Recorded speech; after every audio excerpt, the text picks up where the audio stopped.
The grocery store was alive with the hum of daily errands.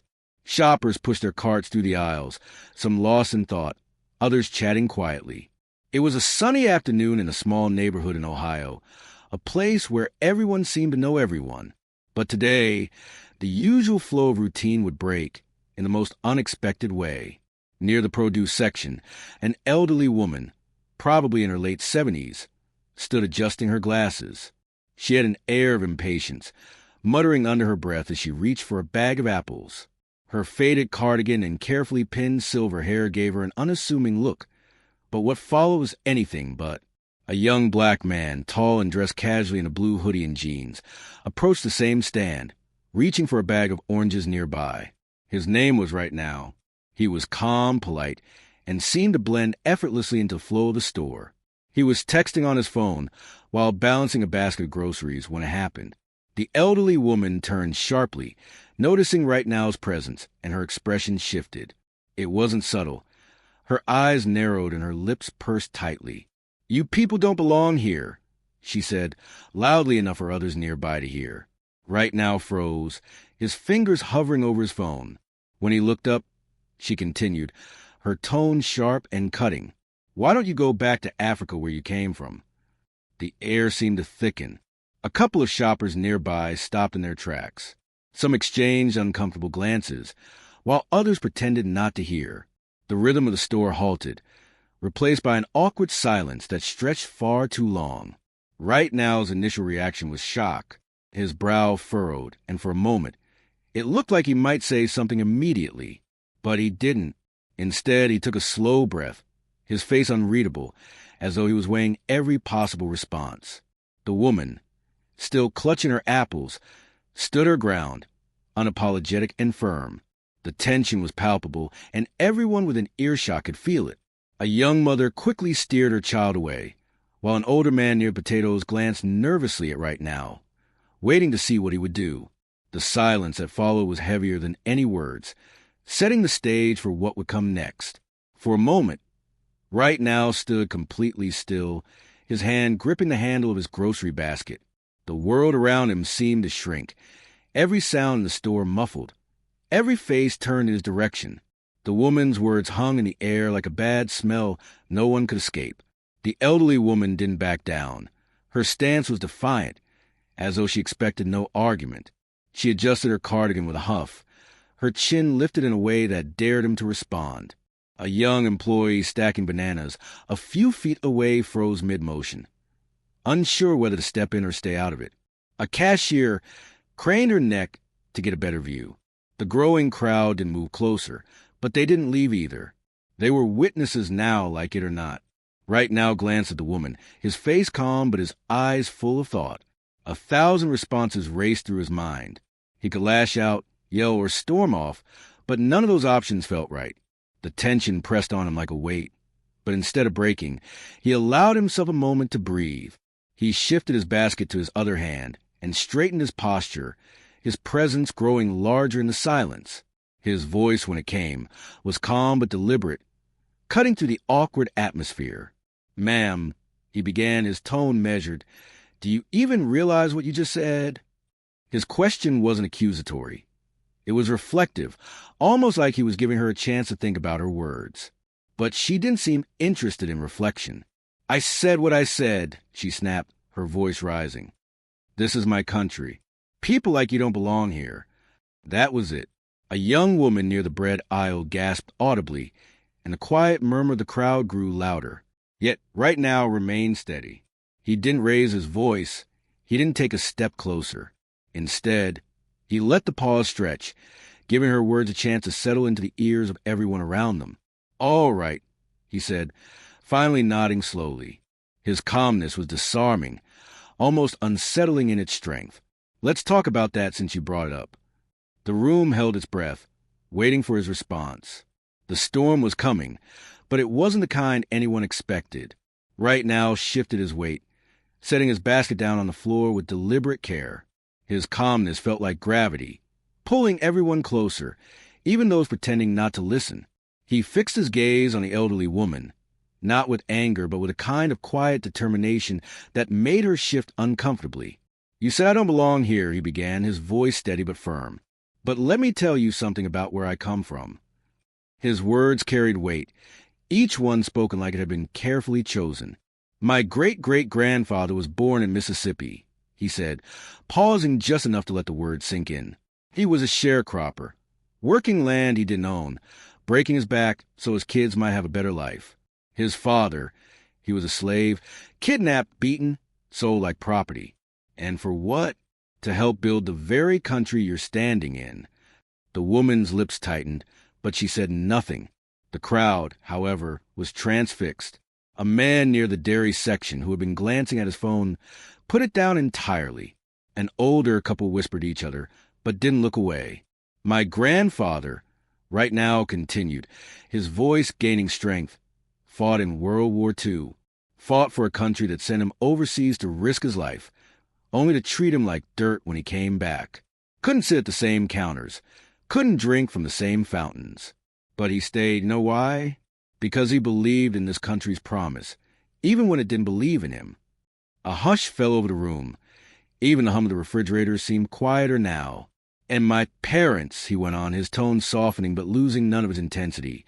They fought too, not with guns or fists, but by working every day, raising me to believe in kindness, respect, and hard work. My mother's a teacher. She spent her whole life helping kids, no matter what they look like. My father, he's a mechanic, the kind of man who'd stop on the side of the road to help someone like you if your car broke down. He let the words settle before continuing, his eyes still locked on hers. So you're telling me I don't belong here?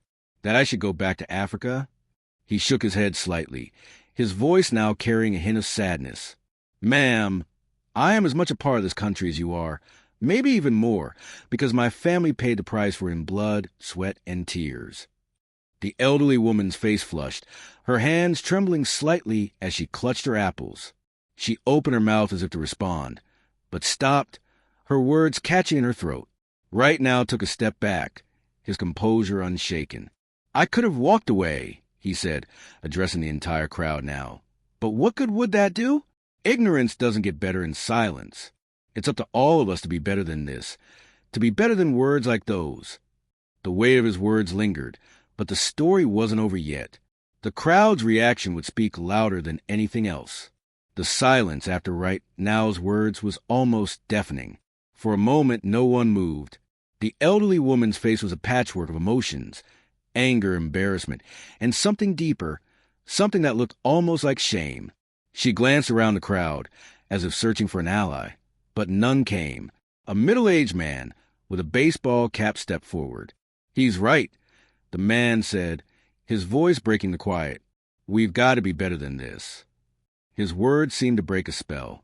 An older woman near the frozen foods aisle nodded. My dad fought in that same war, she said softly, her voice trembling. He always said the only color that mattered was the red on the flag. The murmurs began to grow. A young cashier, no older than 20, called out from her station. I've never seen anyone handle something like that so gracefully. Thank you. The elderly woman, now visibly flustered, clutched her cart tightly. She didn't apologize, but the fire in her eyes had dimmed. Her voice, when it finally came, was quieter, almost pleading. I didn't mean, she started, but stopped herself. Right now turned back to her, his expression softer now. It's not about what you meant, he said gently. It's about how it came across. Words matter. Actions matter even more.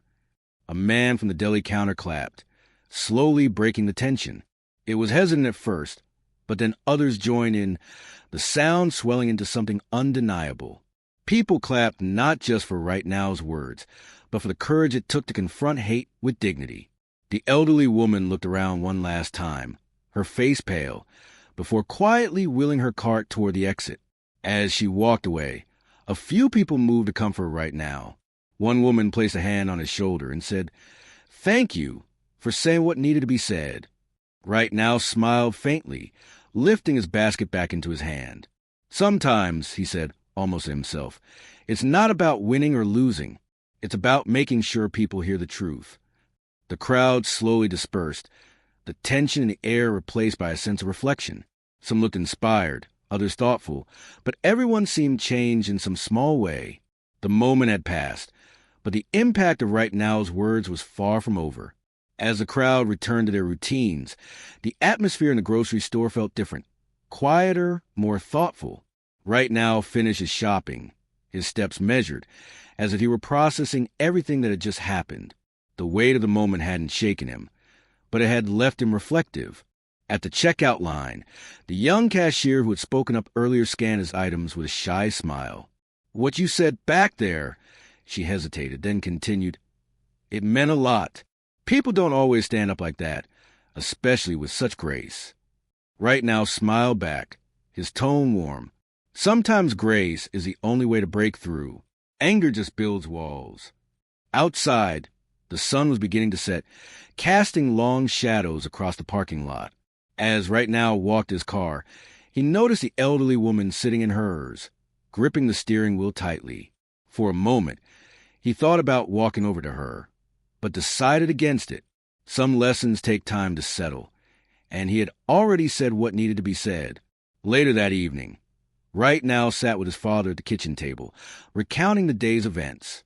His father, a man of few words, listened intently, his hands folded on the table. "You did the right thing, son," his father said finally. "Not just for yourself, but for everyone who was watching. People like her. She might not change overnight, but you planted a seed. That's all you can do sometimes. Plant a seed and let it grow." Right Now nodded, his father's words resonating deeply. He realized that while the encounter had been uncomfortable, it was necessary. Ignorance doesn't change unless it's confronted, and silence only allows it to fester. Across town, the elderly woman sat at her dining table, staring at the untouched plate of food in front of her. Right Now's words replayed in her mind, each one cutting to the armor of her assumptions. She thought of her own grandchildren, of the world they were growing up in, and for the first time, she felt a pang of something unfamiliar, doubt. In the days that followed, the story of what had happened at the grocery store spread through the neighborhood. People talked about Right Now's response, his courage, and the dignity with which he handled the situation. It became more than just an incident. It became a lesson, a reminder of the power of words and importance of standing up for what's right. Right Now didn't seek attention for what he'd done, but his actions rippled through the community in ways he hadn't expected. Strangers approached him with gratitude, sharing their own stories of prejudice and resilience. His quiet stand had sparked conversations that had long been avoided. The elderly woman, too, began to change. It wasn't immediate, but she started to question the beliefs she had held for so long. She didn't know if she'd ever see Right Now again, but if she did, she hoped she'd have the courage to apologize. Moments like these remind us of the power of kindness, strength, and truth in the face of ignorance. They teach us that standing up doesn't always mean shouting. It can mean speaking calmly, with conviction, and letting the truth do the rest.